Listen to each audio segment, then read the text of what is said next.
कराची में कुर्बानी के जानवर भी लुटेरों से महफूज नहीं हैं। आयशा मंजिल के करीब मुल्जिमान शहरी से कुर्बानी के जानवर और रिक्शा छीन कर फरार हो गए। वाक़े का मुकदमा थाना अजीजाबाद में दर्ज। मुकदमा मुतासरा शहरी राशिद के मुतय्यद में दर्ज किया गया है और पुलिस ने मुल्जिमान की तलाश शुरू कर दी है।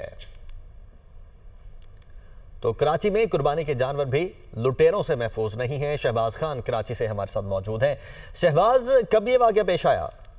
जी बिल्कुल, ये वाकया गुज़िश्ता रात पेश आया है। कराची में कुर्बानी के जानवर या लुटेरों से जो है वो महफूज नहीं है। आयशा मंजिल के करीब मुल्जिमान शहरी से कुर्बानी के जानवर रक्षा छीन कर फरार हो गए। वाकये का मुकदमा थाना अजीजाबाद में दर्ज कर लिया गया है। मुकदमा मुतासरा शहरी राशिद की मुद्दत में दर्ज किया गया है, जिसने बताया कि वो अपने 3 दुम्बे अपने रक्शे के अंदर लोड करके गुलबर्ग के इलाके में फरोख्त के लिए लेके गया था, लेकिन दुम्बे फरोख्त नहीं हुए, जिस पर वो वापस अपने घर एफसी एरिया की जानिब जा रहा था। आयशा मंजिल के करीब 2 मोटरसाइकिलों सवार 4 मुल्जिमान ने उसको रोका, असले के तौर पर उसको रक्शे से उतारा है और रक्षा और दुम्बे लेके जो है वो मौके से फरार हो गए। तमाम पुलिस का कहना है कि वाकये का मुकदमा दर्ज कर लिया गया है।